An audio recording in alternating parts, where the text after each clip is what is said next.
I admit it, I am a simp. And no, I am not proud of that fact. If I could go back in time and stop myself when I first started acting like one, I would. In a heartbeat. But I was a horny little goblin back then, and just the tiniest bit of attention from a woman was enough to fry my brain. In my defense, though, she was absolutely gorgeous.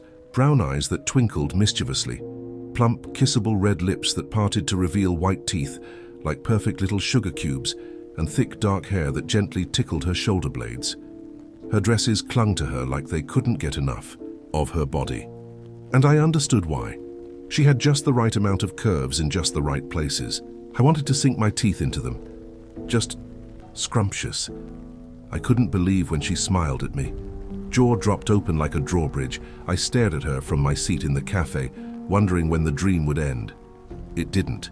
Not even when she got up and click-clacked over to me, her heels making her hips sway hypnotically. She slipped into the chair in front of me and asked whether I was staring at her. Dear God, her voice. It was like she was pouring nectar into my ears. I shook my head like an idiot. She laughed, and it was music, like birds singing an ode to the falling leaves on an autumn morning. Cute, she said, and bit her bottom lip. And that was that. One meeting, and she had me wrapped around her fingers. To say that our relationship was a whirlwind romance would be an understatement. It all feels like a blur to me, like the view inside a train that is zooming past yours in the opposite direction. I had no idea how she so quickly wriggled her way into my life, settling in, like she had always belonged there. I felt like God himself was smiling down on me, and not one to spit on my blessings. I agreed with whatever she suggested, unknowingly losing myself in her piece by piece. I changed my dressing sense for her, dropped my childhood friends like the dead weight that they were, quit playing video games because it is a child's hobby, not something a grown man in his mid-20s should ever waste his time with. I sold off my G.I. Joe collection, got a job I hated, bought a car that was too expensive, and took out a loan for a house much bigger than we could have possibly needed, and added her name to the fucking deed. All to please the pert little succubus. At least the sex was heavenly. So heavenly, in fact, that I didn't even protest much when she told me she was going to start an Onlyfans account. "It'll be good for us," she said, flashing her slender wrists at me, making my heart melt. "We need the money, babe. Besides, they only get to look, only you can touch me." I sighed, loosened my tie, and grunted, "Just don't tell me what you post on there." "I don't want to know," she squealed with joy and jumped on my lap, reminding me why I was putting up with all this shit in the first place. That's when things started to go wrong. Terribly, horrifyingly wrong. I would wake up from nightmares I could never remember, more exhausted than I had been when I crashed into bed that would get soaked to the wood with my sweat. I began sleeping longer, but had absolutely no energy.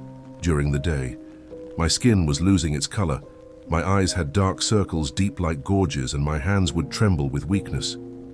At first, I chalked it all up to stress.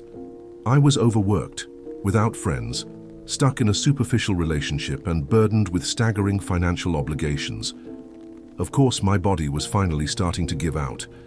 I wasn't a machine after all, was I? But then the bruises started to appear. On my hands, thighs, back, knees, elbows, my body was being dotted with these little red marks that would inexplicably appear each morning, and they would hurt, like the bite of a fire ant. She had no clue what was causing this, but I did. It all began with that damn OnlyFans account, and I knew I was going to get my answers there. I quickly set up an account and subscribed to hers. But to my utter disappointment, there was nothing out of the ordinary there, just lingeries, pictures, a couple of full-body nudes. That's it. Nothing that would explain what I was going through. This was because she had another account. Under a pseudonym, one that she never told me about. Thank God for my connections in the IT sector. I was only able to track it down thanks to them. As soon as my phone buzzed with the message telling me about her alt account, I ran into the bathroom at the office and locked myself in the first empty stall. I wiped the sweat off my hands and unlocked my phone. With shaky thumbs, I made the payment and got access to her account. And what I saw made my head spin in fear.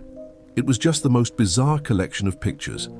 Animal skulls mounted on some sort of a greasy altar, candles arranged around a strange chalk diagram on the floor of our basement, grainy photos of rotting carcasses of dogs with their entrails ripped out and laid in a circle around them. Close-up pictures of accident victims in their cars. Limbs cut off, flesh burnt black, skin melting off, eyes crushed to a viscous jelly. How the fuck were these photos up? How did she even get them? Why had the folks over at Onlyfans not deleted them? I could feel bile rise up in my throat as I scrolled past those pictures, and the comments to those pictures were just as confusing. Strange symbols and squiggly lines that I had never seen on a fucking keyboard made up the comments. All of them. Hundreds of comments, all in what seemed to be a completely new language, but what terrified me the most were the videos. A primal terror clutched at my chest as I watched those videos. Unlike the pictures, she starred in each and every single one of them, as did I. Some of them were innocent enough. They'd start with her holding the camera and pointing it at her face. She would bring it closer and closer to her mouth until her blood-red lips were almost touching the lens, and then she'd start whispering. I plugged in my earphones and turned the volume up to the max to hear what she's saying, but it was utter nonsense. I couldn't make heads or tails out of it. It sounded like no language I had ever heard, yet scared the shit out of me. It was like she was running her tongue around inside my ears, threatening to condemn me to a fate worse than death. She would then walk and come stand over my sleeping form. The video would now speed up, and she would stand over me for hours. For fucking hours, as I tossed and turned, tormented by my nightmares, she would stand over me, pointing the camera down on my face. I took a second to calm my heartbeat, which thumped against my chest, my ears and my temple before moving on. Another video. This time the camera was set up on a tripod next to my bed. She was there again, hunched over my sleeping form. But this time she didn't just watch, she bent over, splayed my forearm out, and drove a little needle into it, quickly licking the drops of blood that bubbled out, before turning and grinning at the camera, the greenish night vision making her eyes gleam. I gasped and almost dropped the phone. There were so many of these videos, her injuring me, licking the blood off, and then grinning at the camera. Literally hundreds of them, all with the same script. And then I moved on to the most recent video. The screen flickered to life, and our basement came into view. It didn't look anything like I was familiar with. Lit up by candles that bathed the room in a dull orange glow, the entire basement had been turned into some sort of an altar, like the pictures I had earlier seen. Unclean cattle skulls were strewn across the room. The floor was slathered with squiggly chalk lines, set up in strange symbols. Tapestries with dizzying designs embroidered on them hung from the rafters, and smoke arose from somewhere off-screen.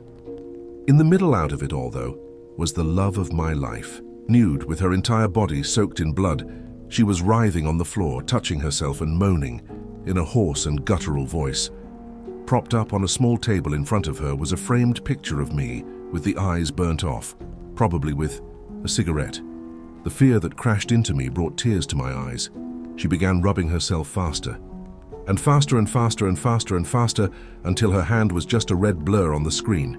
Sharp shadows danced on her face as she began speaking. Soon, she said. Soon, soon, soon, soon, soon, soon, soon, soon, soon.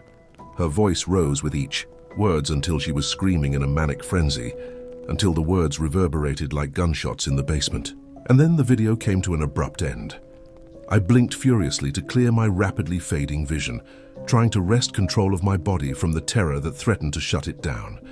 And then my phone buzzed again, and I almost had a heart attack. When I saw the message, "Hey babe, when are you coming home tonight?"